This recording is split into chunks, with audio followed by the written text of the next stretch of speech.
எல்லோருக்கும் வணக்கம். நான் உங்க தமிழ். இறையுதிர் காடு கதையோட தொடர்ச்சி. அன்று புலிப்பாணி தன் வலக்கையில் நிறைய மூலிகைகளை வைத்திருந்தான். ஒரு உரிச்சட்டியும் அவன் இடக்கரத்தில் தொங்கிக் கொண்டிருந்தது. அநேகமாய் அதில் சுண்ணம் சேர்த்த பதநீர் தான் இருக்க வேண்டும். யானை தலை பாறை மேல் நின்றபடி இருக்கும் அஞ்சுகனை அவனும் பார்த்தான். புலி! அஞ்சுகன் குரல் காற்றோடு கலந்து அவனை அழைத்தது. அது புலிப்பாணியை நிறுத்தவும் அஞ்சுகன் அந்த பாறையிலிருந்து தாவி குதித்து அவனை நோக்கி ஓடினான். அவன் செல்லும் வழி எங்கும் தழுதாலை, தோடகை, சென்னாயுருவி, சதுரக்கள்ளி, களிப்பிரண்டை என்று பொதினி நிலப்பரப்புக்கே உண்டான தாவரங்கள். பழுதின்றி மழை பெய்திருந்ததால் சகல தாவரங்களிடமும் பச்சை முற்றலாக தெரிந்து கொளிப்பும் காணப்பட்டது. ஓடுகையில் தாவரங்களுக்கு மிதிபாடின்றி ஓடினான் அஞ்சுகன். ஒரு சமயம் விளையாட்டாக ஒரு மரத்தின் கொப்பை உடைத்து பிரம்பு போல் பிடித்து கொண்டு விளையாடியதை போகரும் பார்க்க நேர்ந்தது. அதன் பின் அவர் அஞ்சுகனை அழைத்து கொப்பை ஒடித்த மரத்தை 108 முறை சுற்றி வந்து ஊர் மந்தையில் பஞ்சாயத்தார் காலில் விழுந்து மன்னிப்பு கோருவது போல் அந்த மரத்திடம் மன்னிப்பு கோர சொன்னார். நீ மனதார மன்னிப்பு கோரினால் அந்த மரமும் மன்னித்து விடும். அது மன்னித்து விட்டதை எல்லோரும் உணர முடியும் என்றார். ஒரு சில ஆண்டு வயதே ஆன நிலவேம்பு மரம். அஞ்சுகன் மன்னிப்பு கோரி விழவும் காற்று பெரிதாய் வீசியது. அந்த காற்றில் ஒரே ஓர் இலை மட்டும் உதிர்ந்து மிகச் சரியாக கிணுக்கிணுவென இறங்கி அஞ்சுகன் தலைமேல் விழுந்தது. வேம்பன் மன்னிச்சிட்டான், அதுவும் தலையை தொட்டு என்று போகர் சொன்னது அஞ்சுகனுக்கு மட்டுமல்ல, அவ்வளவு சீடர்களுக்குமே ஒரு ஆச்சரியமான விஷயம்தான். அன்று முதல் அவர்கள் மரங்களோடு நட்பு கொண்டு பேசி பழகவும் தொடங்கினர். போகர் அவர்கள் எதிரில் விளையாட்டாக பல காரியங்கள் செய்வார். அதை தற்செயலா இல்லை அதிசயமா என்பது பார்ப்பவர் நினைவை பொறுத்தது. பொதினி வனத்தில் ஒரு மாமரம் இருந்தது. அதில் ஒரு பழம் கொளித்து பழுத்திருந்தது. மிக உயரத்தில் பழுத்திருந்த அதன் கிளையை ஏறி நெருங்குவது சிரமம். கொக்கி கொண்டுதான் பறிக்க முடியும். போகரின் சீட பிள்ளைகளில் சங்கன் என்று ஒருவன், இருப்பதிலேயே சிறியவன். வெள்ளாள குடியில் வந்த சங்கனை அவன் தந்தைதான் போகரிடம் விட்டிருந்தான். இந்த சங்கன் ஒரு நாள் அந்த மரத்தடியில் நின்று அந்த பழத்தை பார்த்தபடியே இருந்தான். கல்லால் அடித்து விழச் செய்யலாமா என்று ஒரு எண்ணம். ஆனால் போகருக்கு தெரிந்தால் பொலியே போட்டு விடுவார். எனவே ஏக்கமாக பார்த்து கொண்டு நின்றான். அப்போது மலையருவியில் நீராடிவிட்டு இரு கைகளையும் சக்கரம் போல சுழட்டியபடியே நடந்து வந்து கொண்டிருந்தார் போகர். அது ஒரு பயிற்சி. சங்கனை பார்த்தவர் அவன் பார்த்த பழத்தையும் பார்த்தார். என்ன பழம் வேணுமா என்று கேட்க தயக்கமாய் சங்கன் தலையை அசைத்திட திரும்பவும் பழத்தை பார்த்தவர், மாமா அதான் பழுத்துட்டியே, உதிர வேண்டியதுதானே, இவன் வயிறுதான் உனக்கும் மோட்சம் என்று கூறவும் அடுத்த நொடி அந்த பழம் உதிர்ந்து விழுந்தது. சங்கன் பிரமிப்போடு போய் எடுத்துக்கொண்டான். பின் எல்லோருமே அந்த சம்பவத்தையும் அறிந்து கொண்டனர். அதனால் தாவரங்களை தங்களைப் போலவே கருதும் ஒரு பண்பாடே அவர்களிடம் உருவாகிவிட்டது. அது அஞ்சுகன் ஓடும் போதும் தெரிந்தது. பெரும்பாலும் பாறை கற்கள் மேலேயே ஓடி புலிப்பாணியை அடைந்தான். சற்றே மூச்சிரைத்தான். பின் இளைப்பை சீர் செய்து கொண்டு பேசினான். புலி, ஆசான் சொன்ன மாதிரி மனவடக்கம் பண்ண முயற்சி செய்தேன். ஆனா என்னால முடியல. அருவி சுழலா பல எண்ணங்கள் எழும்புது. ஏதேதோ பிம்பமும் தோணுது. நீ எப்படி அடக்கி அமர்ந்த என்று கேட்டான். அப்படித்தான் தொடக்கம் இருக்கும். அதனால கலைஞ்சிடக்கூடாது. மனம் காலியாகும் மட்டும் எண்ணம் பெருகி வழிஞ்சுகிட்டே தான் இருக்கும் என்றான். எவ்வளவு காலம் இப்படி இருக்கும் என்று கேட்டான் அஞ்சுகன். அதை சொல்ல முடியாது. உன் கடந்த காலத்துல நீ எப்படி வளர்ந்தேங்கிறத பொறுத்தது அது என்றான் புலிப்பாணி. சரி, திரும்ப அமர்ந்து பார்க்கேன். நீ இப்ப குடிலுக்குத்தான் போறியா என்று கேட்டான். ஆமாம், ஆசான் பாசானம் வாங்க கருவூர் போகணும், சடிதியில வான்னு சொன்னாரு என்றான். பாசானமா? எதுக்கு? தெரியாது, பெருசா ஏதோ நோக்கம் இருக்கு, அது மட்டும் தெரியுது. சரி, நீ திதியை விட்டுடாத, போய் உட்காரு. சொல்லிட்டாரேன்னு உட்காராத, ஆசைப்பட்டு உட்காரு, நான் வர்றேன் என்று சொல்லிவிட்டு நடந்தான் புலிப்பாணி. அஞ்சுகன் திரும்ப தியானம் புரிய ஆயத்தமானான். இந்த முறை அவன் பாறை ஒன்றுக்கு இடையே நெம்பிக்கொண்டு வளர்ந்திருந்த நூனா மரத்தின் நிழலடியில் போய் அமர்ந்தவனாக கண்களை மூடி திரும்பவும் பீஜாட்சரத்தை சொல்ல ஆரம்பித்தான். இன்று பழனிக்கு போக வேண்டும் என்று கூறிய ஆசிரியரை படபடப்போடு பாரதி பார்த்த விதமே இயல்பாக இல்லை. என்ன பாரதி, பழனின்னா உடனேயே உன் முகத்துல மாற்றங்கள், எனிதிங்கிறான் என்று கேட்டாள். எப்படி இதை சொல்றதுன்னு தெரியல சார் என்றாள் பாரதி. எதுவா இருந்தாலும் சொல்லு என்றார். வீட்டுல என் பாட்டி பழனிக்கு போகணும்னு சொன்னாங்க. அங்க போய் நான் முடி இருக்கணுமா, குலதெய்வ பிரார்த்தனையா. நான் மறுத்துட்டேன். யோகி திவ்ய பிரகாசம் அதை தொட்டு என்ன பாட்டி பழனி போகணும்னு சொன்னாங்களான்னு ஆரம்பிச்சார்.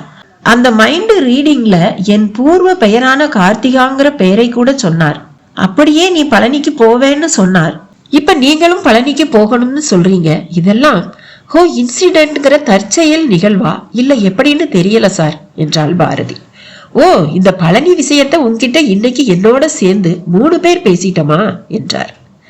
ஆமா சார். பைதபை எதுக்கு சார் என்று கேட்டார். டோல்கேட்ல ஆரம்பிச்சு பாலாபிஷேகம் வரை தப்பு நடக்குதான். விபூதி பஞ்சாமிர்தம்னு எல்லாத்துலயும் கலப்படம் வேற நடக்குதான். ஒரு பக்தையா போய் எல்லா அனுபவங்களுக்கும் ஆளாகி அதை அப்படியே ஒரு கட்டுரையா நீ எழுதினா ஒரு அவேர்னஸ் உருவாகும்னு நினைச்சேன் என்றார். இந்த தப்பு கூட்டம் சேர்ற எல்லா கோயில்லையும் தானே நடக்குது.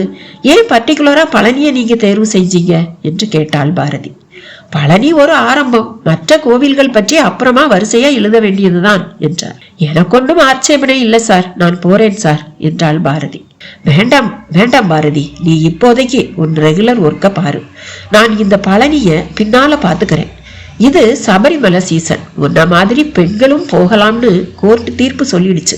கூடாதுன்னு ஒரு கூட்டம் தடுக்கிறாங்க. 2 பக்கமுமே அரசியல் தூண்டுதல் இருக்கிறதா ஒரு தகவல். முதல்ல அதை கவனிச்சு எழுதும்படி நான் நம்ம ராம்குமார் கிட்ட சொல்லிக்கிறேன் என்றார். ஏன் சார், பழனி வேண்டரே இருக்கட்டுமே, என்ன இப்போ என்றாள் பாரதி. நோனோ, கொல்கத்தாவில இருந்து அந்த யோகியோட வரும்போது பழனி பத்தியும் நான் பேசினேன். இந்தியா ஒரு ஆன்மீக பூமி, யோக கலை ஒரு ஆன்மீக புதையல்னு பெருமைப்பட்டுக்கிறோமே. ஆனா இந்த ஆன்மீக பூமியில, குறிப்பா ஆன்மீக ஸ்தலங்கள்லாம் எவ்வளவு தூரம் கெட்டு குட்டிச்சவரா இருக்கு தெரியுமான்னு கேட்ட நான் அப்ப பழனிய பத்தியும் பேசினேன். நான் சொன்னதை வச்சு அரித்மெடிக்கா ஒரு கணக்கு போட்டு உன்னை நான் பழனிக்கு போக சொல்வேன்னு நினைச்சு கூட சொல்லி இருக்கலாம். அதனால நீ போக வேண்டாம். உன் பாட்டிக்காக நீ போவதும் போகாததும் உன்னோட விருப்பம். இது ஒரு யூகம், அவ்வளவுதான். தப்பா கூட இருக்கலாம். எது எப்படி இருந்தாலும் ஒரு ஜெர்னலிஸ்டா நீ கியூட்டா செயல்பட்டிருக்க, என்னோட பாராட்டுக்கள் என்றார். ஆசிரியர் ஜெயராமன் அவ்வளவுதான், இனி பேச எதுவும் இல்லை என்பது போல சிரித்தார். பாரதியும் எழுந்து கொண்டாள். அரை கதவை தொட்டு திறக்க முனையும் போது, பாரதி, எழுத்தாளர் அரவிந்தன் கிட்ட ஒரு லவ் ஸ்டோரி கேட்க சொல்லி இருந்தேனே, கேட்டியா என்றார். போன் பண்ணினேன், நாட் ரீச்சபிள்னு வந்தது. தொடர்ந்து முயற்சி செய்யறேன் சார் என்றார். நம்ம இதழ்ல அழுத்தமா ஒரு நல்ல காதல் கதை வந்து பல வருஷமாச்சு. அவரும் காதல் கதைகள் எழுதுறதுல சித்தர். ஒரு நல்ல யதார்த்தமான இளைய தலைமுறையை ஈர்க்கும்படியான அம்சங்களோட அந்த தொடர் அமையணும்னு ஆசைப்படுறேன் என்றார். நான் திரும்ப முயற்சி செய்து கதை சுருக்கத்தை வாங்கி உங்களுக்கு பார்வர்ட் பண்றேன் சார் என்று பாரதி சொல்ல, ஆசிரியர் ஜெயராமனும் அப்படியே அவர் கம்ப்யூட்டர் பக்கம் திரும்பிவிட பாரதி அவளது அறை நோக்கி சென்றாள். காதல் கதை என்றால் அரவிந்தன் தான் என்பது போல ஆசிரியர் பேசியதில் உடன்பாடு இல்லாதபடி ஓர் எண்ணத்தோடு போய் தன் நாற்காலியில் அமர்ந்தாள். சிறிது நேரம் சிந்தித்தபடியே இருந்தவள் அரவிந்தனுக்காக ஒரு முயற்சி செய்து பார்த்தாள். ஆச்சரியம் போல முதல் ரிங்கிலேயே எடுத்தவன், வணக்கம் அரவிந்தன் என்றான் தன் பாணியில். தமிழ் வாணியில இருந்து பாரதி பேசுறேன் அரவிந்தன் சார் என்றான். ஓ பாரதி, எப்படி இருக்கீங்க? நல்லா இருக்கேன் சார், நீங்க எப்படி இருக்கீங்க? நாளொரு கதையும் தொழுதொரு கற்பனையுமா ஓடிக்கிட்டே இருக்கு பொழப்பு. சொல்லுங்க, என்ன விஷயம் என்றான் அரவிந்தன். ஒரு நல்ல காதல் கதைய எங்க இதெல்லாம் நீங்க எழுதணும்னு எங்க ஆசிரியர் ஆசைப்படுறார் சார் என்றாள் பாரதி. அப்ப நீங்க படலையா என்றான் அரவிந்தன். இப்படி மடக்கினா எப்படி சார், இருந்தாலும் நீங்க கேட்டதுக்காக சொல்றேன். உங்களை ஒரு காதல் கதை சிறப்பாளரா மட்டுமே பாக்குறது எனக்கு பிடிக்கல சார் என்றான். எனக்கும் தான் பிடிக்கல பாரதி. ஒரு எழுத்தாளன் எல்லா முயற்சிகளும் செய்யணுங்கிறது என் விருப்பம். ஆனா என் சில காதல் கதைகள் பெரிய வெற்றி அடைஞ்சதால என்ன அதுக்குள்ள ஒதுக்கிட்ட மாதிரி தான் உணர்றேன் என்றான் அரவிந்தன். இது யதார்த்தமா நடக்கிற விஷயம் தானே சார்? ஆமா பாரதி, ஆனா எனக்கு பிடிக்கலையே. அப்ப நான் கேட்ட காதல் கதை என்று கேட்டாள் பாரதி. நான் காதல் கதை தான் எழுதணுமா?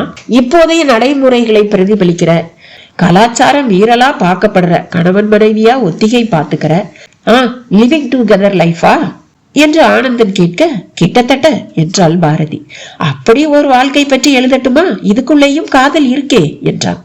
நீங்க சொல்றதும் நல்லா தான் சார் இருக்கு. நான் ஆசிரியர்கிட்ட பேசிட்டு உறுதி செய்கிறேனே என்றான். தாராளமா, தொடரோட தலைப்பு கூட தோண்டிடுச்சு. ஒத்திகை நல்லா இருக்கா என்று கேட்டான் அரவிந்தன். ஒரு சொல் தலைப்பு பொருத்தமா அர்த்தம் உள்ளதா இருக்கு. ஆசிரியர் என்ன சொல்றாருன்னு கேட்டு சொல்றேன் சார் என்றாள் பாரதி.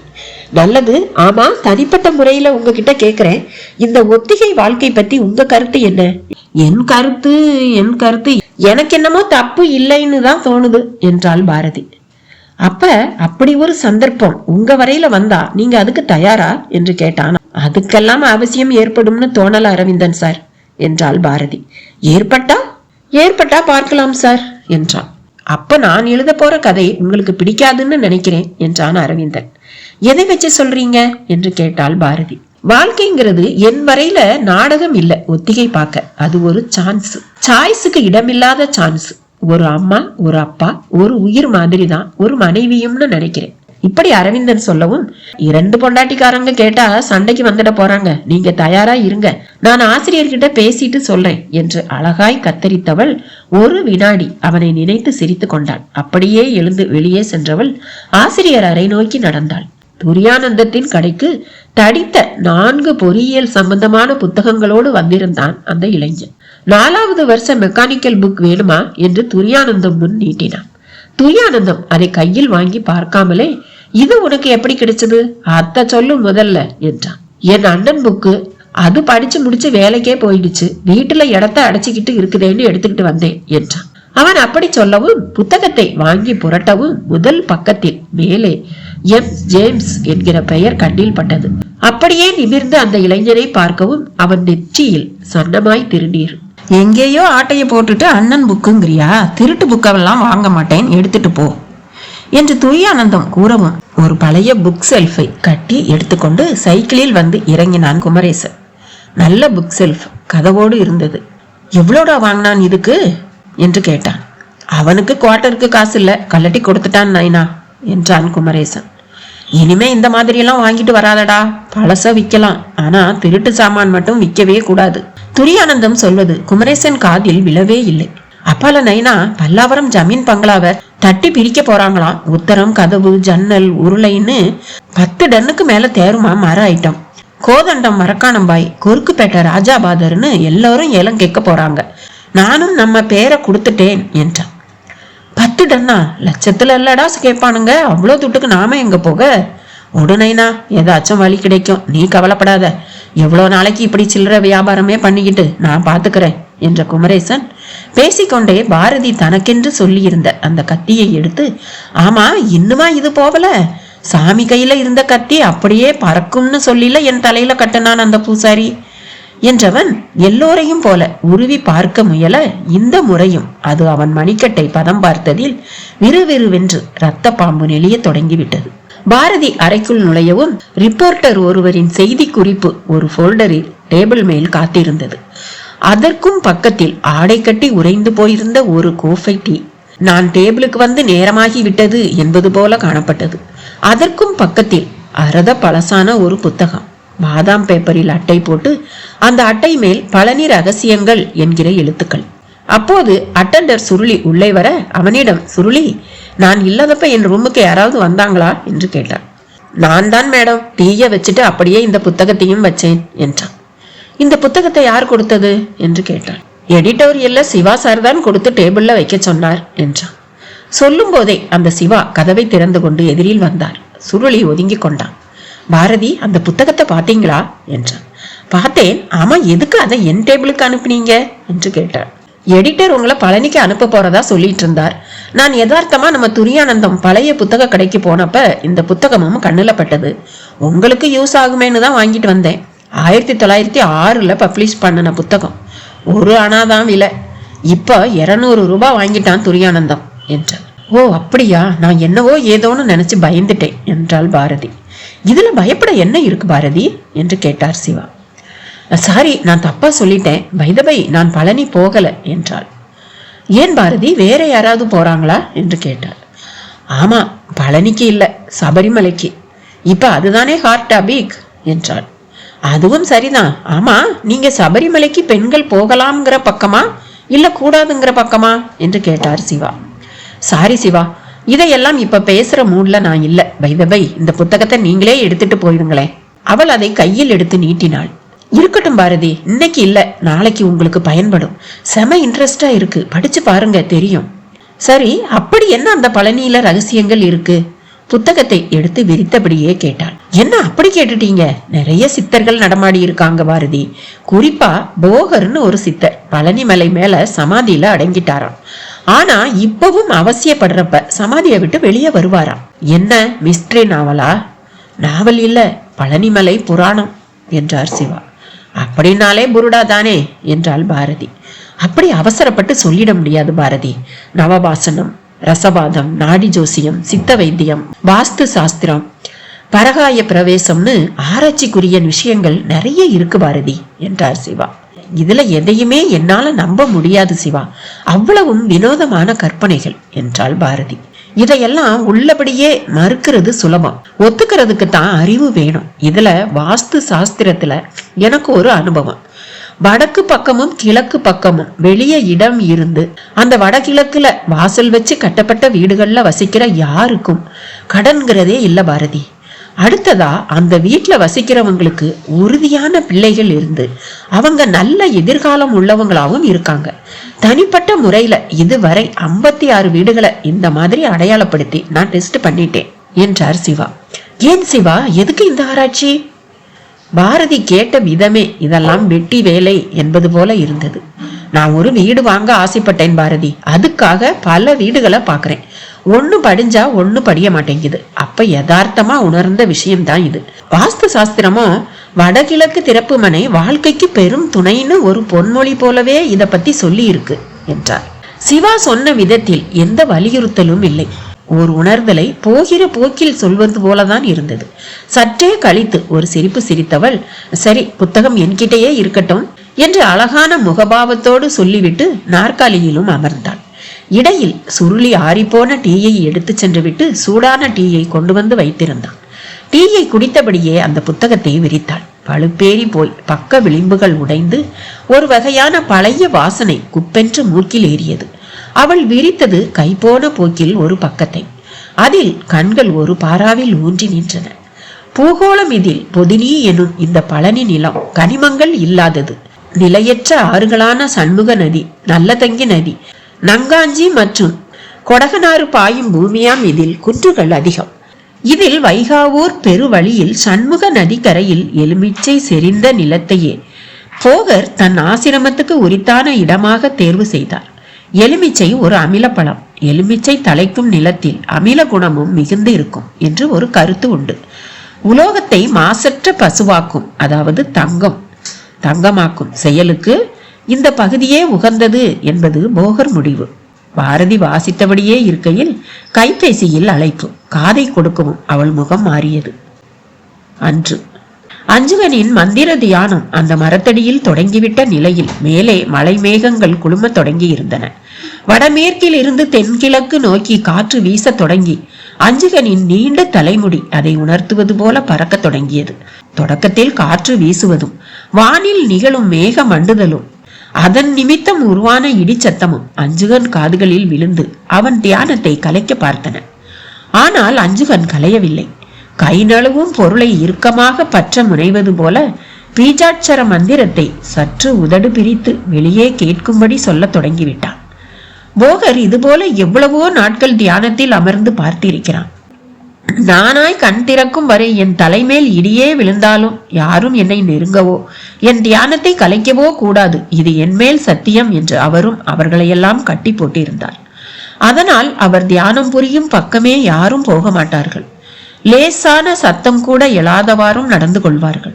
இதன் நடுவே எப்படி எதுவும் சாப்பிடாமல் இப்படி ஒரே இடத்தில் உட்கார்ந்திருக்க முடிகிறது என்கிற கேள்வியில் தொடங்கி இப்படி இருப்பதால் என்ன பயன், இதுவா ஒரு மனிதன் வாழும் முறை என்கிற கேள்விகளுக்குள் புகுந்து வாழ்வை மிக பாரமான ஒரு ருசியும் இல்லாத ஒன்றாக எண்ணி இங்கே இவரிடம் குருகுலவாசம் நிமித்தம் வந்து சேர்ந்தது பிழையோ என்று அந்த சீடர் கூட்டத்தில் நினைத்தவர்கள் பலருண்டு.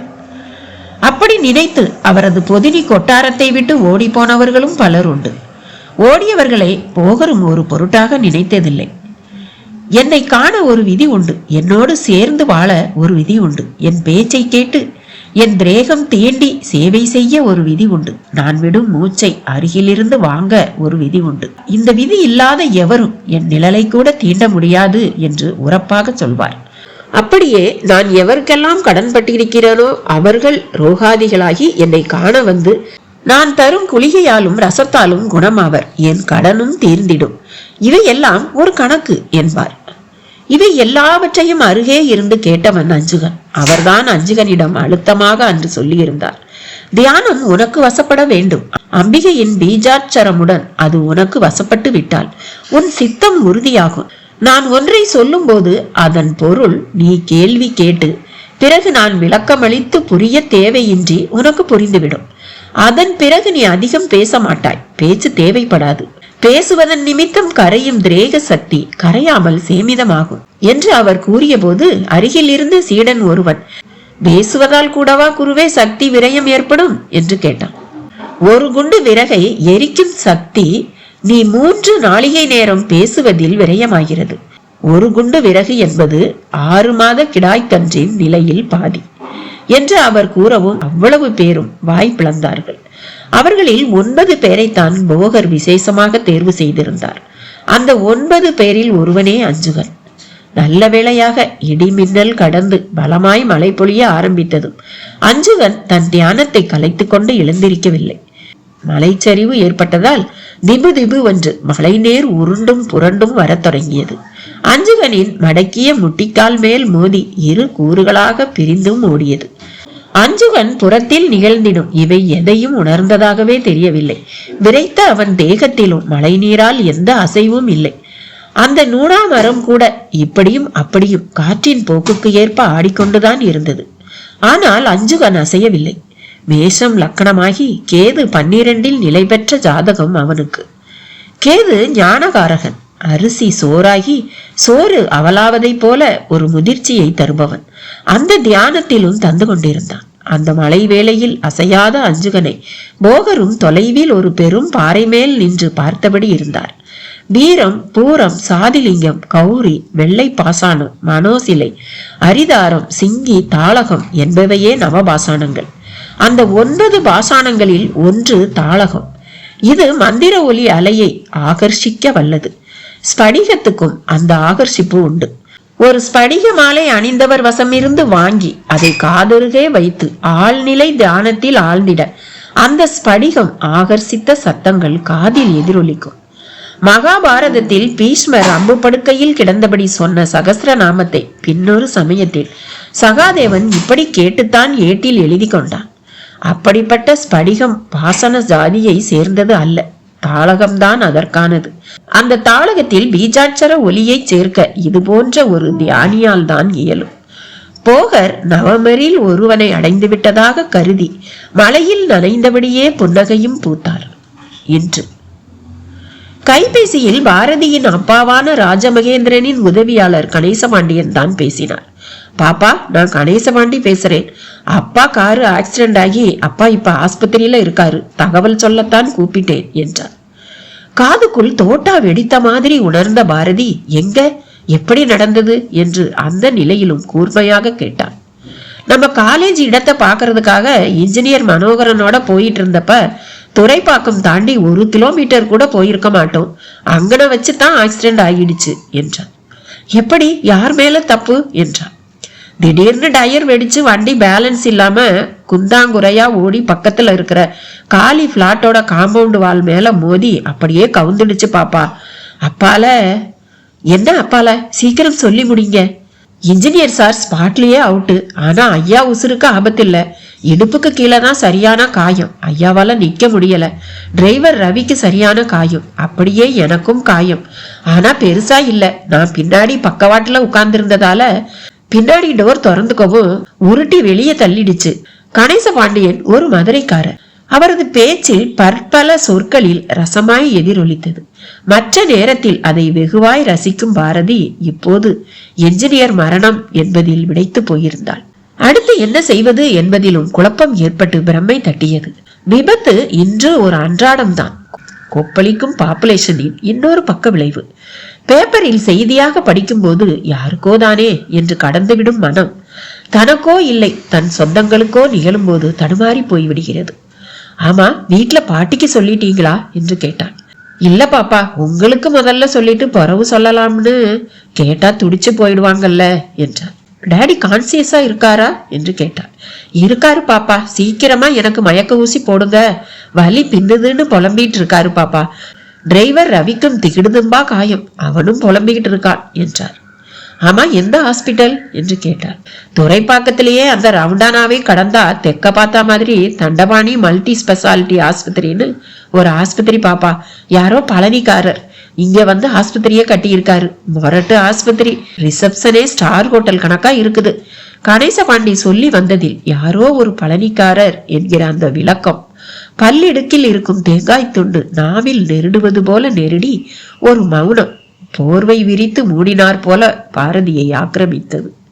நீங்க உடனே வந்துடுங்க பாப்பா, நான் கட்சி ஆபீஸுக்கு அப்பால பத்திரிகைக்காரங்களுக்கெல்லாம் தகவல் சொல்லணும். எப்படி தெரிஞ்சிச்சுன்னே தெரியல, இப்பவே 2 பேர் கேமராவை தூக்கிக்கிட்டு வந்துட்டாங்க. அதுல ஒருத்தி பொட்ட பிள்ளை என்றார். அது என்ன பொட்ட பிள்ளை? லேடி ரிப்போர்ட்டர்னு சொல்ல வராதாக்கும் என்றார். சாரி பாப்பா, எங்க போனாலும் எங்க ஊர் பேச்சு விடமாட்டேங்குதே என்றார். சரி சரி, டேக் கேர், நான் எவ்வளவு சீக்கிரமா வரணுமோ அவ்வளவு சீக்கிரம் வர்றேன் என்றவள் அடுத்த நொடி இன்டர்காமை எடுத்து பேச முனைந்து பிறகு நேரில் பேசுவதே சரி என்று உணர்ந்து ஆசிரியர் ஜெயராமன் அறை நோக்கி நடந்தாள். அறை கதவை இரு குட்டிவிட்டு பிறகு திறந்து கொண்டு உள்ளே சென்றாள். மிக அவசரமான தருணங்களில் அலுவலக நெறிமுறைகளை பின்பற்ற தேவையின்றி இதுபோல நடந்து கொள்ளலாம் என்பது ஆசிரியர் அந்த அலுவலகத்தில் எல்லோருக்குமே தந்திருக்கும் ஒரு வழிமுறை. எஸ் பாரதி, எனிதிங் சீரியஸ் என்றார். பாரதியும் நின்றபடியே சற்று படபடப்போடு ஆக்சிடென்ட் விவரத்தை கூறி முடித்தாள். இது டயர் வெடிச்சதாலதானா? Are you sure? நக்கலாக கேட்டார் ஆசிரியர். அதுவே ராஜமகேந்திரனுக்கு கொலை மிரட்டல் இருப்பது அவருக்கு தெரியும் என்பதை பாரதிக்கும் உணர்த்தி விட்டது. இருந்தும் அப்பாவோட உதவியாளர் அப்படித்தான் சார் சொன்னார், அதுக்குத்தான் சான்ஸும் நிறைய இருக்கு. அப்பா எப்பவுமே கடைசி நிமிஷத்துலதான் எதையும் செய்வார், அதுல கார் சர்வீஸும் ஒண்ணு என்றார். ஓகே, நீ புறப்படு, போயிட்டு எனக்கு தகவல் கொடு என்றார். Sure sir.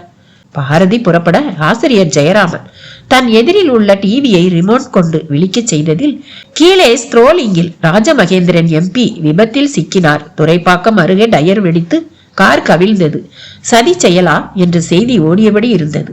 அந்த தொலைக்காட்சி சேனல் செய்தியை தந்த வேகம் ஜெயராமன் முகத்தில் சன்னமான ஒரு ஆச்சரியத்தை உருவாக்கி இருந்தது. பாரதியும் தன் அறைக்கு திரும்பி தன் handbag, power charger, cellphone, ID card என அனைத்தையும் அள்ளி போட்டுக் கொண்டதில் எப்படியோ அந்த பழைய புத்தகமும் ஒன்றாகிவிட்டது.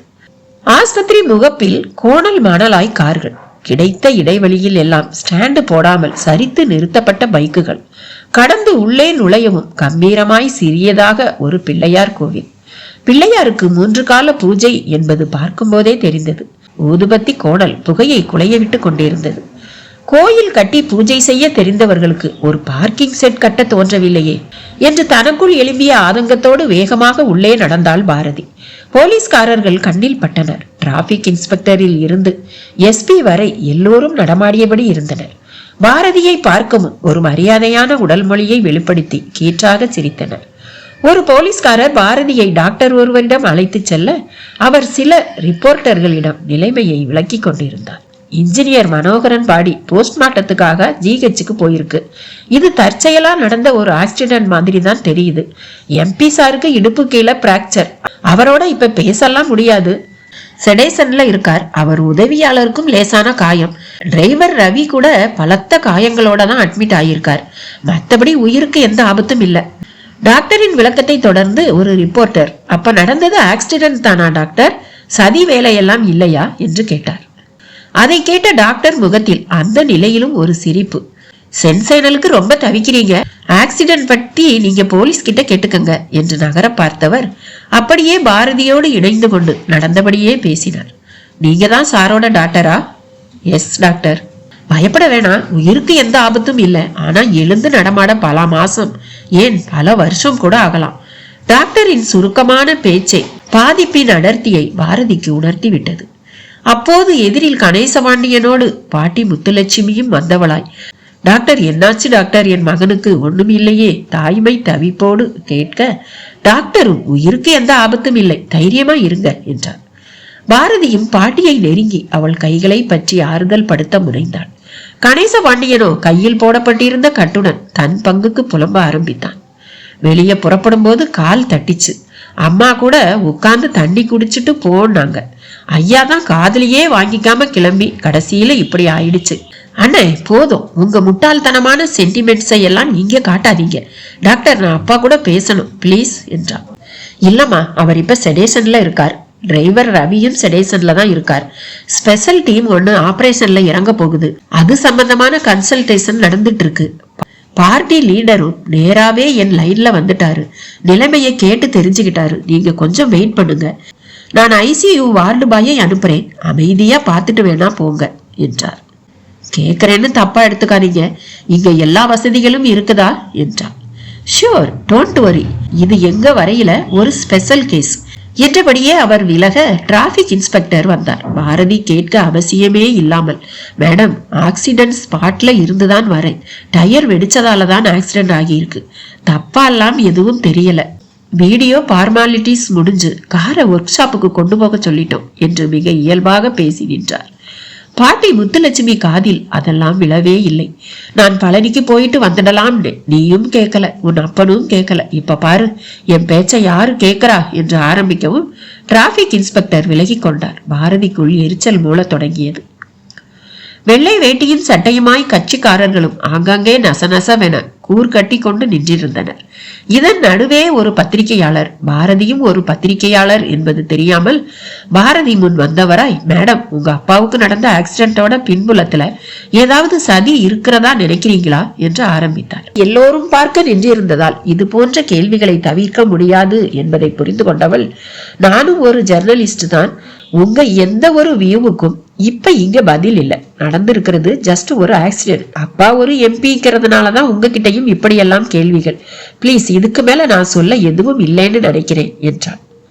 அப்படியே வெளியே போயிருந்த முத்துலட்சுமியின் கையை பிடித்துக் கொண்டு ஐசியூ நோக்கி நடந்தான். எதிரில் வார்டு பாயும் கையில் அவர்கள் அணிய ஏர்பன், ஹெட் கேப், மவுத் கேப் போன்ற ஐட்டங்களோடு வந்து நின்றான்.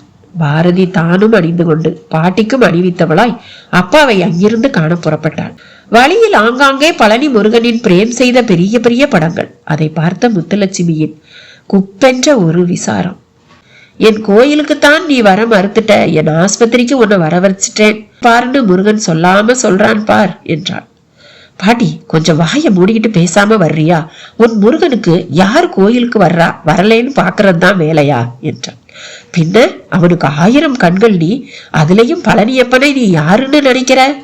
போதும், பேசாம வா என்று அடக்கி பதவிசாய் வார்டுக்குள் நுழைந்து ராஜமகேந்திரனின் பெட்டருகே போய் நின்ற போது கண்களை கரித்தது. எப்போதும் சென்ட் வாசத்தோடு கமகமவென்று கலையாத கிராப் தலையோடும் மடிப்பு கலையாத வெள்ளை வேஷ்டியும் சட்டையுமாய் கம்பீரத்துடன் பார்த்து பழகியவள். எதிரில் ஆக்சிஜன் மாஸ்க், சலைன் டியூப், மார்பின் மேலும் கொசகொசவன பல்ஸ், ஆக்சிமீட்டர் ஒயர்களுடன் ஒரு நைந்த துணி போல் தென்பட்டவரை விக்கிப்போடுதான் பார்க்க முடிந்தது. இடுப்புக்கு கீழே யாரும் பார்க்க முடியாதபடி துணியை போட்டு மூடி இருந்தனர். அதில் ஆங்காங்கே இரத்த திட்டுக்கள். ஐயோ மகி என்று முத்துலட்சுமியும் வாய்விட அருகில் இருந்த ஒரு நர்ஸ், இங்கே சத்தமெல்லாம் போடக்கூடாது என்று கண்களை உருட்டி காட்டி சமிக்சை செய்தார். பாரதியும் முத்துலட்சுமியை அழுத்தி பிடித்து அமைதிப்படுத்தி பார்த்தது போதும் என்று வெளியே அழைத்து சென்றார். வெளியே வந்த நொடி முத்துலட்சுமியிடம் வெடிப்பு. இது அந்த இடத்துக்காரன் சாபம்தான். நீங்க நல்லா இருக்க மாட்டீங்க, என் பாவம் உங்களை சும்மா விடாதுன்னா நான் கூட பயந்து போய் உன் அப்பன் கிட்ட கேட்டேன். நீ இதுல எல்லாம் தலையிடாதேன்னுட்டான். இப்ப பாரு, கிழிஞ்ச துணியா கிடக்கிறான் என்று கரகரவென்று அழுதபடியே புலம்பியவளை வெறுத்து பார்த்தாள் பாரதி. என்னம்மா அப்படி பாக்குற? என்னடா பெத்தவளையே இப்படி பேசுறாளேன்னா? இல்ல பாட்டி, யாரோ ஒருத்தன் வந்து சாபம் கொடுத்துட்டு போனான்னு சொன்னியே, அது யார் பாட்டி என்றான். யாருக்குமா தெரியும், காலேஜுக்குன்னு இடத்தை பலர்கிட்ட வாங்கி இருக்கான், அதுல இவனும் ஒருத்தன் என்றான். கணேச பாண்டிக்கு விவரம் தெரியுமா என்று கேட்டான். அவனுக்கு தெரியாம இருக்குமா? அவன் தானே இவனுக்கு வலதுகை இடதுகை எல்லாம் என்றாள் பாட்டி. கணேச பாட்டி அப்போது கட்சிக்காரர்கள் சிலரோடு பேசிக்கொண்டிருக்க அருகே சென்று அழைக்க பிரியமின்றி தன் காரை நோக்கி நடந்தபடியே தன் செல்போனில் கார் அருகே வர சொன்னாள். அப்படியே முத்துலட்சுமியோடு சென்று அவளை காரில் ஏற்றி அமர வைத்தாள். எங்க பாரதி, வீட்டுக்கா? ஆமா பாட்டி. ஐயோ, இங்கே யார் பார்த்துப்பா என்றாள். அதையெல்லாம் நான் பார்த்துக்கிறேன், வயசான காலத்துல நீ அலட்டிக்காத என்று சொல்லும் போதே கணேசபாண்டி வந்து விட்டான். கதவை சாத்திவிட்டு வெளியே நின்றபடி பேச்சை தொடங்கினான். அண்ணே, யாரோ ஒருத்தர் நம்ம பங்களாவுக்கே வந்து அப்பாவுக்கு சாபம் கொடுத்தாராமே, யார் அது? பாரதி பாயிண்டாக கேட்கவும் கணேசபாண்டியிடம் மிரட்சி. திருன்னு முழிக்காம சொல்லுங்க, அப்பா சட்டப்படிதானே எல்லாம் செஞ்சிருக்காரு என்று கேட்டார். ஆமா பாப்பா, அதுல என்ன பாப்பா சந்தேகம் உனக்கு என்றார். அப்பவும் யார் அது வீட்டுக்கே வந்து சாபம் கொடுத்தது? இப்ப எதுக்கு பாப்பா அதெல்லாம்? நான் சாமி இருக்குன்னு நம்புறேனோ இல்லையோ, சத்தியம் இருக்குன்னு நம்புறவள். யார் அவர்? உண்மையான விவரம் எனக்கு இப்ப தெரிஞ்சாகணும் என்றாள். அது வந்து பாப்பா, இப்ப சொல்லல, வீட்டுக்கு போய் சிசிடிவி கேமராவை ரீவைண்ட் பண்ணி பார்த்து நானே தெரிஞ்சுக்கிட்டு சம்பந்தப்பட்டவரையும் போய் பார்க்க வேண்டி இருக்கும். பாரதியின் விடாப்பிடியான வளைப்பு அந்த நபரை பற்றி கணேசபாண்டியனை சொல்ல வைத்தது. அவர் பேரு குமாரசாமி. ஐயா வாங்கின இடத்தை ஒட்டி ஈசான்யத்துல அவரோட இடம் இருக்குது. 20 சென்ட் இடம். மார்க்கெட் மதிப்புக்கு மேலேயே நம்ம ஐயா தர தயாரா இருந்தும் அவர் விக்கிறதுக்கு இஷ்டம் இல்லைன்னுட்டாரு. அவரோட இடத்துல பெருசா ஒரு ஊத்து கிணறு, பெரிய பெரிய பஞ்சகாலத்திலையும் அதுல தண்ணி போவாதாம். அதோட அது ஈசானத்துல இருக்கிறது விசேஷமா. நம்ம ஐயாவுக்கு ஒரு வாஸ்துக்காரர் இருக்காரு. அவரு ஐயாவை விடாம தூண்டி விடவும் ஐயாவும் அவர்கிட்ட எவ்வளவோ கேட்டு பார்த்தாரு. அவரு பணத்துக்கு மசியல. ஐயா உடனே வேங்கையன்கிற ரவுடிய கூப்பிட்டு பேசினாரு. அவன் போலியா ஒரு பத்திரத்தை உண்டாக்கி அது என் இடம்னு போய் குடிசைய போட்டுட்டான். அவரும் போலீஸுக்கு போனாரு. கணேசபாண்டியை அதற்கு மேல் அவள் சொல்ல விடவில்லை. இதுக்கு மேல நீங்க எதுவும் சொல்ல தேவையில்லைன்னு அப்பாவோட பவர் போலீஸையும் கட்டி போட்டு சமாதானமா போக சொல்லி இருக்கும். அவரும் மனம் நொந்து போய் இங்க வந்து சாபம் கொடுத்திருப்பார். சரிதானே? சரி பாப்பா. காலேஜுங்கிறது ஒரு நல்ல விஷயம். ஆனா அதோட அடித்தளம் இவ்வளவு மோசமாவா இருக்கணும்? சரி, என் கூட புறப்படுங்க. எங்க பாப்பா? அவரை பார்க்க. அப்பா செஞ்ச தப்புக்கு நான் தானே மன்னிப்பு கேட்கணும். பாப்பா, வர போறீங்களா இல்லையா? இங்க ஐயாவுக்கு துணையா? முதல்ல மன்னிப்பு, அப்புறம் துணையா வந்து இருங்க. அவளது கட்டளை குரல் கணேசபாண்டியனை மிக வேகமாக இயக்கியது. அடுத்த 40வது நிமிடத்தில் அந்த குமாரசாமி வீட்டு முன் போய் நின்றபோது அதிர்ச்சி காத்திருந்தது. மாரடைப்பில் காலமாகிவிட்ட அவரது கண்ணீரஞ்சலி போஸ்டர் பாரதியை ஒலுக்கிவிட்டது. அன்று கொட்டாரத்தில் அன்று விருட்சாகாரம் பற்றி பாடகாலம். தன் சீடர்களிடம் புஷ்பங்களில் கொடிமுல்லைக்கான விதையையும், காய்களில் பூசணி விதையையும், பழங்களில் வாழைக்கன்றையும், குணப்பாட்டில் துளசியையும் தந்து கடந்த பௌர்ணமி நாளன்று அதற்கான விதைப்பை செய்திருந்தார் மோகர். அன்று தொடங்கி மறுநாள் தேய்பிறை தொடக்கத்தில் ஒரு விதைப்பு, பிறகு அடுத்தடுத்த திதிகளில் அதே போல விதைப்புகள். அந்த விதைப்புகள் அவ்வளவும் புதினியும் பதியின் நதிக்கரை ஓரமாய் நல்ல நீராதாரமுள்ள இடத்தில் சூரிய ஒளி சமமாக படும் நிலப்பரப்பில் தான் நிகழ்த்தப்பட்டிருந்தது. இப்போது அங்கேதான் அவர் தன் சீடர்களுடன் குழுமி இருந்தார். பௌர்ணமி அன்று நடப்பட்ட வாழைக்கன்றுகள் அவ்வளவுமே சீராக துளிர்விட்டு ஒரே அளவு வளர்ந்திருந்தன. அதோடு ஒப்பிடும்போது மற்ற நாட்களுக்கான கன்றுகளும் சரி, இதர தாவரங்களும் சரி, பெரிய வளர்ச்சியை கண்டிருக்கவில்லை. சந்திரனின் தேய்பிறை காலத்துக்கேற்ப அவற்றின் வளர்ச்சி நிலை நுணுக்கமாய் கவனிக்க தகுந்த அளவில் குறைந்திருந்தது. போகர்பிரான் அதை சுட்டிக்காட்டி பேசினார். பௌர்ணமி நாளில் மானிடர் மனங்கள் மட்டுமல்ல, தாவரங்களும் நிலா கிரணங்களால் பெரிதும் தூண்டப்படுகின்றன என்பதை அறிந்தீர்களா என்று கேட்டார். அவரின் சீடர்கள் அமைதியாக ஆமோதிக்க அவர்களில் அஞ்சுகன் மட்டும் வாய் திறந்தான். குருவே, இதன் மூலம் உயிரினங்கள் அவ்வளவுமே காலை நேரத்துக்கு கட்டுப்பட்டு அதன் தாக்கத்துக்கு ஏற்படவே செயல்பட முடியும் என்றாகிறது. இதை உணர்ந்து பிறருக்கும் உணர்த்தும் சக்தி மனிதனிடம் மட்டுமே உள்ளது. அப்படி இருக்க மனிதன் இப்படி இந்த உண்மைகளை உணர்வதால் என்ன பயன்? தாங்கள் எங்களுக்கு இவற்றை உணர்த்துவதன் நோக்கம்தான் என்ன என்று கேட்டான். நல்ல கேள்வி கேட்டாய் அஞ்சுகா, நல்ல கேள்வி கேட்டாய். நீ இவ்வாறு கேட்க மற்றவர்கள் இதை கூட கேட்க தெரியாமலோ அல்லது அப்படி ஒரு எண்ணமே இல்லாமல் இருப்பதையோ இங்கே நான் பார்க்கிறேன். நீ கேட்க காரணம் நீ புரிந்த தியானம். அம்பிகைக்கான பீஜாட்சர மந்திரத்தை நீ தியானிக்க போய் உன் மனோ சப்த மண்டலம் தூண்டப்பட்டு நீ இப்போது இப்படி கேட்கிறாய். மனம் அலையாமல் எப்போதும் ஒரு புள்ளியில் குவிந்தால் ஆத்ம சக்தி பெருகும். எல்லோருக்குள்ளும் ஆத்ம விளக்கு எரிந்து கொண்டுதான் உள்ளது. அதன் வெளிச்சம் மனம் அலைபாயும் போது அமுங்கி கிடக்கிறது. மனம் ஒரு புள்ளியில் அடங்கி கிடக்கும் போது அந்த வெளிச்சம் மனம் முழுக்க பரவி நமக்குள் தெளிவை ஏற்படுத்துகிறது. தெளிவுதான் அறிவை தூண்டிவிட்டு சிந்திக்க வைக்கிறது. நீ இப்போது சிந்தித்தாய், அதனால் கேள்வி கேட்டாய். இப்போது உன் கேள்விக்கு வருகிறேன். நாம் எல்லோருமே கால நேரத்துக்கு கட்டுப்பட்டவர்களே. அதே சமயம் இதை உணர்ந்தால்தான் இந்த கட்டிலிருந்து நாம் நம்மை விடுவித்துக் கொள்ள முடியும். அந்த விடுதலை என்பது உடல் உள்ளம் இரண்டுக்குமானதாக இருக்க வேண்டும். போகர் தன் பேச்சின் இடையே ஒரு இடைவெளி விட்டு தன் சீடர்களை உற்று நோக்கினார். அவர் நோக்கில் புலிப்பாணி எனும் சீடன் மட்டும் கூர்மையாக அவரை பார்த்து கொண்டிருந்தது மட்டுமல்ல, அவன் தன் கை விரல் கண்டிகளை பயன்படுத்தி ஏதோ கணக்கு போட்டபடி இருந்தான். புலிப்பாணி, எந்த கணக்கை இப்போது போடுகிறாய் என்று அதற்கான கேள்வியை எழுப்பவும், குருவே, தங்களிடம் அரிய உபதேசத்தை கேட்கும் இவ்வேளை என்பது குருவாரம் என்னும் வியாழக்கிழமையில் வரும் அஸ்வினி நட்சத்திர அமிர்த யோக காலம். அஸ்வினி நட்சத்திரம் கோள்களில் ஞானகாரகன் எனப்படும் கேதுவின் ஆதிபத்திய நட்சத்திரம். மிக சரியாக நீங்கள் எங்களுக்கு ஞான உபதேசமும் செய்து கொண்டிருக்கிறீர்கள். நாம் கால நேரத்துக்கு கட்டுப்பட்டவர்கள் என்பதற்கு இப்போது இங்கு நடக்கும் நமக்கான நிகழ்வே சாட்சியாக உள்ளது. குருவாரம், கேது நட்சத்திரம், அமிர்த யோகம் என்னும் மூன்றின் கூட்டு வினையே உங்களின் அரிய உபதேசம். அதை எண்ணியும் காலத்தின் ஆதிக்கத்தை எண்ணியும் ஆச்சரியப்படுகிறேன் என்ற புலிப்பாணியை அருகே அழைத்த போகர் புலிப்பாணியின் சிரசின் மேல் கை வைத்து, முதன் உன் ஜாதகத்தில் உச்சம் போலும் குருவும் 9ஆம் இடத்தில் இருக்க உன் பூர்வ புண்ணியமும் வலுத்து இருக்கிறது. இல்லாவிட்டால் என் சீடனாய் என் போதனைக்கே காலம்தான் காரணம் என்னும் அரிய உண்மையை கண்டுகொண்டிருப்பாயா என்ன? வாழ்க நீ, உன் கணிப்பும் வாழ்ந்து வளர்ந்து நீ மகாகால ஞானியாக திகழ வாழ்த்துகிறேன் என்று அவனை ஆசீர்வதித்தார். அதற்கு இசைவாக திருவாவினன்குடி ஆலயத்தின் மணிச்சத்தமும் ஒலித்து அடங்கவும் சத்தம் வந்து திசை நோக்கினார் போகர்.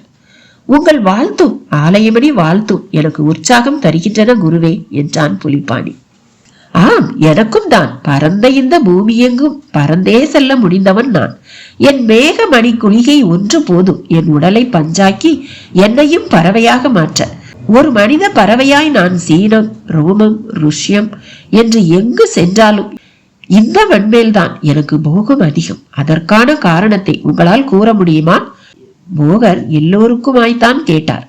ஆனால் அஞ்சுகன் தான் பதிலுக்கு வாய் திறந்தான். குருவே, இது மலைநாடு என்பது முதல் காரணம். அடுத்து கடையெழு வள்ளல்களில் ஒருவனான வேள் ஆவி கோமான் என்னும் ஆவி கோமானால் இந்த நாடு ஆளப்படுவதும் ஒரு காரணம். மயிலுக்கு போர்வை தந்த மேகன் அவன் செயலை வியந்து பாடிய இடைக்களி நாட்டு நல்லூர் நத்தத்தனார் போன்ற சான்றோர் பெருமக்களின் பெரு விருப்புக்குரிய மண் என்பதும் அடுத்தடுத்த காரணங்கள். அஞ்சுகனின் விளக்கத்தை தொடர்ந்து அரை சிரிப்பு சிரித்த போகர், இதெல்லாமும் சரிதான், பிரதான காரணம் என்று இன்னொரு காரணம் இருக்கிறது, அதை சொல்ல முடியுமா உன்னால் என்று கேட்டார் போகர். அஞ்சுகனால் அதற்கொரு பதிலை விரைவாக சொல்ல முடியவில்லை. சிந்திக்க தொடங்கினான். சிந்தி, நன்றாக சிந்தி புலிப்பாணி, நீ கணக்கு போட்டு சிந்தி. மற்றுமுள்ள என் சீடர்களே, நீங்களும் சிந்தியுங்கள். சரியான காரணத்தை சொல்பவர்களுக்கு நான் ஒரு பரிசு தருவேன். அது என்ன தெரியுமா? போகர் பரிசை கூட ஒரு ரகசியமாக்கி கேட்க எல்லோரும் என்ன என்பது போல் பார்த்தனர். இன்று அது ஓர் எளிய ஓட்டு வீடு. முகப்பில் கம்பு நட்டு முல்லைக்கொடி வளர்க்கப்பட்டு அதில் 100கணக்கில் மொட்டுகள் குட்டி வெள்ளை ஈட்டிகளாய் முளைத்திருந்தன. அதற்கும் முகப்பில் சாமியானா பந்தலுக்கு முயன்று கொண்டிருந்தன. அழுக்கேறிய குறைந்த வாடகைக்கான பிளாஸ்டிக் நாற்காலிகளை ஒருவன் 10 இறக்கி பிரித்து போட்டுக் கொண்டிருக்க வாயை பொத்தி அழுதபடியே தெருப்பண்கள் உள்ளே செல்வதும் வருவதுமாக இருந்தனர். அந்த காட்சிகளையெல்லாம் தன் காருக்குள் இருந்தபடியே பார்த்த பாரதியை கணேசபாண்டியனும் பார்த்தார். அந்த பார்வையே அடுத்து அவள் என்ன செய்ய போகிறாள் என்பது போல் இருந்தது. பாரதி காரை விட்டு மெல்ல இறங்கினாள். கணேசபாண்டியன் இறங்கவில்லை. இறங்கி சென்றால் சிலர் அடையாளம் கண்டு அடிக்கக்கூடும். முத்துலட்சுமிக்கு ஒன்றும் புரியவில்லை. இங்க எங்கப்பா வந்த? இவ எதுக்கு கீழே இறங்குறா என்று கேட்டாள். ஒரு கேதம்மா. கேதமா? யார் போனது? எங்க உறவுலையா? படபடத்த முத்துலட்சுமியின் கேள்விக்கு பாரதியிடம் சொன்ன பதிலை சொல்வதா இல்லை சமாளிப்பதா என்று முதலில் குழம்பி, உறவெல்லாம் இல்லம்மா, பாப்பாவுக்கு தெரிஞ்சவங்க போல என்று மிடறு விழுங்கினார் கணேசபாண்டியன். பாரதி துணிவை வரவழைத்துக் கொண்டு அந்த கேத வீட்டுக்குள் நுழைந்தாள். பளிச்சென்ற உடையில் தலைமேல் கூலிங் கிளாஸ் இருக்க நவீனமான ஹேண்ட்பேக் சவிதம் நுழைந்தவளை பலரும் பலவிதமாக பார்த்தனர். குமாரசாமி மூக்கில் வைக்கப்பட்ட பஞ்சோடு வீட்டு கூடத்தில் கிடத்தப்பட்டிருந்தார். கூடத்து சுவரில் அந்த காலத்தில் எடுக்கப்பட்ட கருப்பு வெள்ளை புகைப்படங்கள், காலண்டர்கள் எல்லாவற்றையும் ஒரு பார்வை பார்த்தவள் ஸ்கூல் யூனிஃபார்ம் சகிதமாக அழுத ஒரு பெண்ணை பார்த்து சற்று கலங்கித்தான் போனான். அப்பா எந்திரிப்பா, இந்த மேகலாவை பாருப்பா, எந்திரிப்பா என்ற அந்த பெண் குரல் பாரதிக்கு திருப்புளி போட்டு குடைவது போல் குடைந்தது. விசுக்கென்று கண்கள் இரண்டும் நீரை கசிய செய்தன. அப்போது ஒருவர் அவள் முன் வந்து, யாருமா நீ? இந்த பக்கம் நாங்க உன்னை பார்த்ததில்லையே, குமாரசாமியை தெரியுமா என்று கேட்டார். தெரியலன்னா வந்திருப்பேனா? என் பேர் பாரதி, ஜர்னலிஸ்ட், ஒரு எம்பியின் மகள் என்பதை மறைத்தாள். அப்படின்னா பத்திரிகையாளர்னு சொல்ல வந்தேன் என்றாள். சரியா காதுல விழலம்மா, தப்பா எடுத்துக்காத. ஆமா, குமாரசாமி உங்க பத்திரிகைக்கு தன்னோட பிரச்சனையை எழுதி அனுப்பி இருந்தாரா? அவர் அவளை ஒதுக்கி கொல்லைப்புறம் அழைத்து சென்றபடியே பேச்சை தொடர்ந்தார். அப்படியெல்லாம் எதுவும் இல்லை. அப்படி ஏதாவது எண்ணம் அவருக்கு இருந்தா? அவளும் தொடர்ந்தபடியே கேட்டாள்.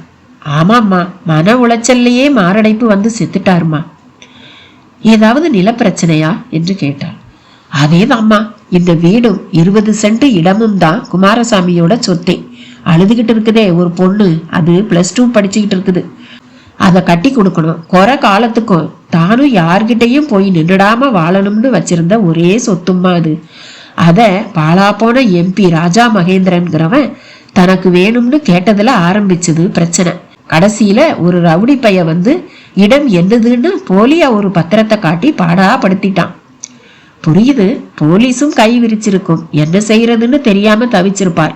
மாரடைப்பும் வந்துடுச்சு, சரிதானே என்றாள். ஆமாம்மா, very sorry, very very sorry.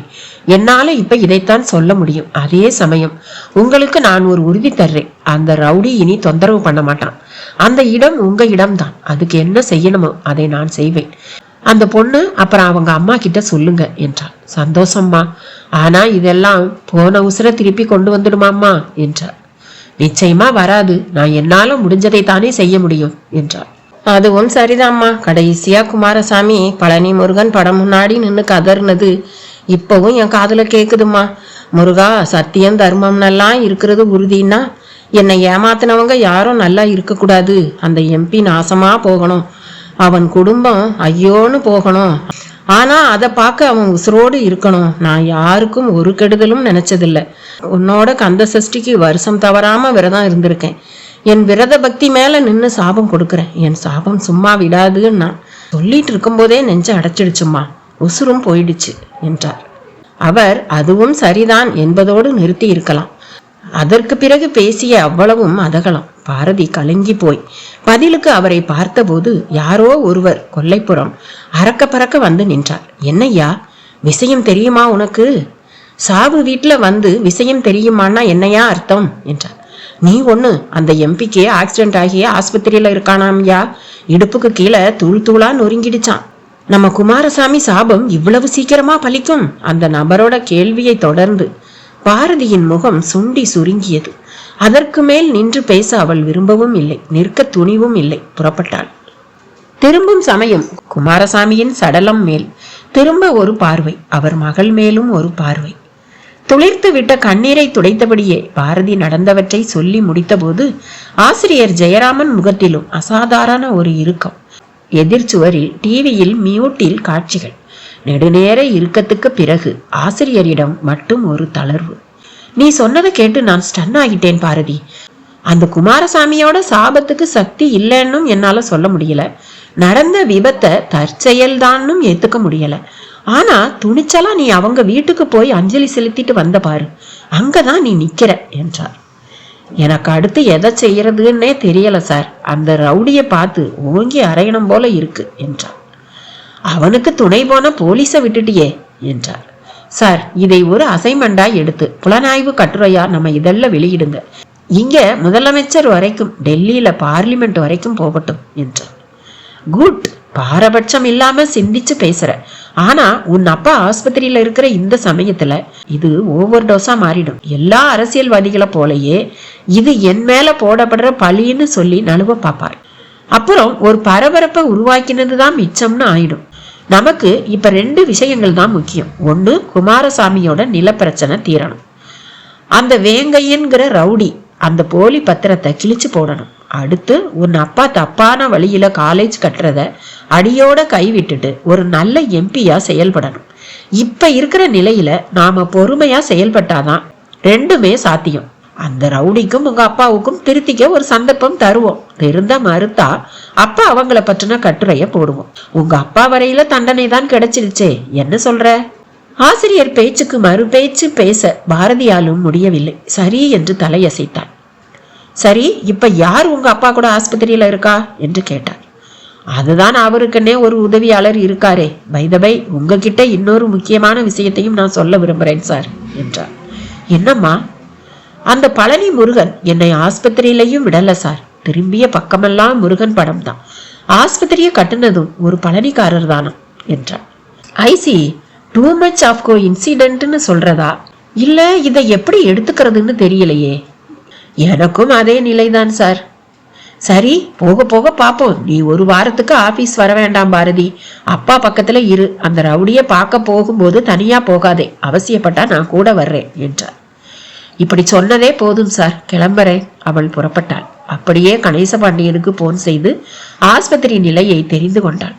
Operation ஆயிடுச்சு பாப்பா, ஐயா மயக்கத்துல இருக்காரு என்ற பதிலோடு தன் காரை தேடி வந்து நின்றான். சாவிக்காக ஹேண்ட்பேக்கை திறந்த போது அந்த புத்தகம் தடையாக இருந்தது. காகிதங்கள் கசங்கின.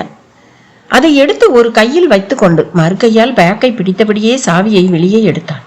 ரிமோட் பட்டன் நசுங்கலில் ஹொயிங் ஹொயிங் என்ற சத்தம் கதவு திறந்து கொண்டதை சொன்னது. ஏறி அமர்ந்தபடியே புத்தகத்தை பக்கத்து சீட் மேல் வைத்து ஹேண்ட்பேக்கையும் அருகில் வைத்தான். என்ஜின் காதை சாவி கொண்டு திருகினான். அது கிளம்ப திணறியது. சளிக்காரன் தொண்டை போல செருமியது. ஆனால் ஸ்டார்ட் மட்டும் ஆகவில்லை. என்னாச்சு இந்த வண்டிக்கு என்று பக்கவாட்டில் திரும்பவும் அந்த பழைய புத்தகம் இரு கூறாக பிரிந்து விரிந்து கண்ணில் பட்டது. பிரித்த இரு பக்கங்களில் ஒன்றில் சரவண மனோ சக்கரம் என்ற ஒரு வட்டமும் வட்டம் நடுவில் ஷட்கோண நட்சத்திரமும் இருக்க அதன் முக்கோணங்களின் மேல் 1, 2, 3, 4 என்று 6 வரை எண்கள் கண்ணில் பட்டன. சக்கரத்துக்கு கீழே ஒரு குறிப்பு. அதில் இந்த சரவண மனோ சக்கரத்தை முருகனை மனதில் நினைத்து கண்களை மூடிக்கொண்டு ஆள்காட்டி விரலால் தொட வேண்டும். தொடும் எண்ணுக்குரிய பலனை அடுத்த பக்கத்தில் காண்க. முருகன் திருவருளால் சதமாகி சதம் பலித்திடும் என்று இருந்தது. ஒரு சில வினாடி அந்த சக்கரத்தை உற்று பார்த்தவள் திரும்பவும் கார் சாவியை திருகினாள். காரும் மக்கரடித்தது. கிளம்ப மறுத்தது. எரிச்சலாய் இருந்தது. சில வினாடி மௌனித்தாள். திரும்பினாள். அந்த புத்தகம் தொட்டுத்தான் பாரேன் என்றது. இதெல்லாம் முட்டாள்தனமான விளையாட்டு என்று ஒரு எண்ணம் முதலில் தோன்றிய போதிலும் காசா பணமா, தொட்டுத்தான் பார்ப்போமே என்ற அதே எண்ணம் ஒரு பல்ட்டியும் அடித்தது. அந்த புத்தகத்தை எடுத்து மடிமேல் வைத்து கொண்டு பிறகு இரு கைகளையும் பரபரப்பாக தேய்த்து விட்டு கொண்டவள் ஆள்காட்டி விரலை மட்டும் நீட்டி மற்ற விரல்களை மடக்கி கொண்டு கண்களையும் மூடிக்கொண்டு, முருகா, உன்னையெல்லாம் நினைக்க மாட்டேன் என்று தனக்குள் சொல்லிக் கொண்டேன். குத்துமதிப்பாய் அச்சிட்ட அந்த சக்கரத்தாள் மேல் விரல் நுனியை வைத்து மெல்ல கண் திறந்து பார்த்தாள். எண் 4 மேல் விரல் இருந்தது. அப்படியே அடுத்த பக்கத்தில் அதற்கான பதிலை காண திருப்பினாள். தெய்வம் தேடி வரும் என்று 3 சொற்களில் தென்பட்ட பலன் அவளிடம் ஒரு பெருமூச்சை தான் வர வைத்தது. எந்த தெய்வம் என்னை தேடி வரப்போகுதுன்னு தெரியலையே என்று முடங்கியபடியே இதுக்கு கார் ஸ்டார்ட் ஆகும்னு இருந்திருந்தா கொஞ்சம் சந்தோஷமா இருக்குமே என்று திரும்பவும் சாவியை திருகினான். இந்த முறை கார் ஸ்டார்ட் ஆகிவிட்டது. அப்பாடா! பல்லாவரம் ஜமீன் பிரம்மாண்ட ராஜன் பங்களா. ஏலம் முடிந்து துரியானந்தத்துக்கு என முடிவாகி இருந்தது. ஏலத்தொகை சுளையாக 30 லட்சம் ரூபாய். இதில் 1/3 பங்கு ஹார்ட் கேஷ், மீதத்துக்குத்தான் செக். என்ன கணக்கோ 30 லட்சம் ரூபாய்க்கு பின்னால் ககாடியா சேட்டு இருந்தார். பணத்துக்கு அவர் பொறுப்பு. லாபத்தில் 60% சேட்டுக்கு, 40% தான் துரியானந்தத்துக்கு. துரியானந்தம் மகன் குமரேசன் துரியானந்தத்தை சம்மதிக்க வைத்து ஏலமும் முடிந்து விட்டது. பங்களாவுக்குள் துரியானந்தமும் குமரேசனும் நுழைந்தனர். 3000 சதுர அடியிலான பங்களா. தரை முழுக்க அந்த நாளைய வளவளப்பான கடப்பா கற்கள், சில இடங்களில் மொசைக், சில இடங்களில் ரெட் ஆக்சைட் என்று கலவையாக காட்சி தந்தது. தரையில் பிசுபிசுவன பல வருட தூசு. அவர்களின் கால் தடங்கள் துல்லியமாக பதிந்தன. இருவருமே மிரட்சியோடுதான் அந்த பங்களாவை பார்த்தனர். நைனா, என்னமா இருக்குது பாத்தியா? நம்ம ஊடும் தான் இருக்குது. ஆஸ்பெஸ்டாஸ் கூரையோட அழுத்து கொண்டான் குமரேசன். அதுக்கு என்னடா பண்றது? இது ஜமீன் பங்களா, நாமளோ அன்னாடங்காச்சிங்க என்றான். அது ஏன் நைனா இந்த கடவுளுக்கு இப்படி ஒரு ஓர வஞ்சனை? கொடுத்தா ஒரே அடியா கொடுக்குறான், இல்லாட்டி வலிச்சு எடுத்துடுறான். புலம்பாதடா, வந்த வேலைய பாரு. 30 லட்சம் ரூபாய சேட்டு நம்மளை நம்பி போட்டிருக்காரு. இந்த நிலக்கால் கதவை எல்லாம் சேதமில்லாம பேத்து எடுத்து வார்னிஷ் ஏத்தி புதுச்சா வித்தா விற்கிறதுலதான் இருக்கு நம்ம சாம்பத்தியம். ஊடு நைனா, அதெல்லாம் என் பாடு. இப்பவே 2 பார்ட்டி ரெடியா இருக்காங்க, நீ ஏன் ஒரி பண்ற? என்னவோப்பா, பழச வித்தே நானும் காலத்தை ஓட்டிட்டேன், நீயாச்சும் புதுசா விற்கணும்னு பாக்குறேன். உடு இதுதான் கடைசி.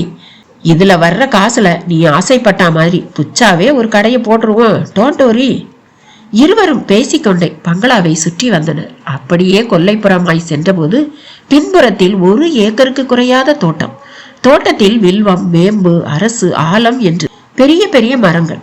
சிலு சிலுவென்ற காற்று. ஒரு பக்கத்தில் பெரிதாய் சதுர கிணறு. எட்டி பார்த்தபோது 100 அடிக்கு கீழே நீர் இருந்தது. அதை எட்டி பார்த்த இருவரின் முகமும் கூட தெரிந்தது. ஐயோ, அனுபவிச்சு வாழ்ந்திருக்காங்க நைனா என்று சிலிர்த்தான் குமரேசன். என்னத்தான் வாழ்ந்தாங்க போ. ஜமீன்தார் குடும்பமே இப்ப இந்தியாவில இல்ல. அத்தனை சொத்துக்கும் ஒருத்தர் தான் வாரிசு.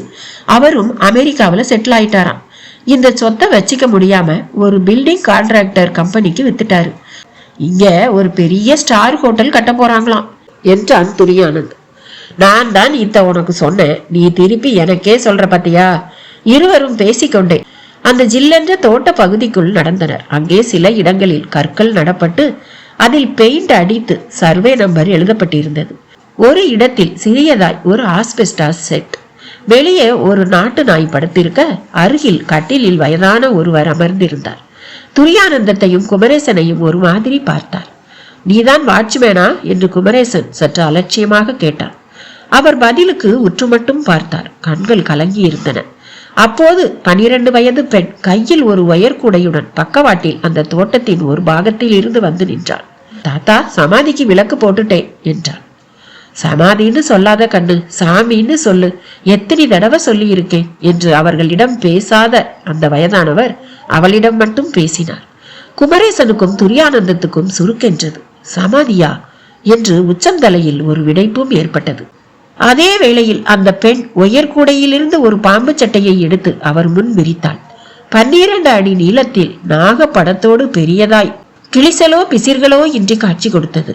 தாத்தா, சமாதி மேல, சாரி தாத்தா, சாமி மேல இந்த சட்டை கிடந்துச்சு என்றான். இந்த கதையோட தொடர்ச்சி அடுத்த பதிவுல. பாய்.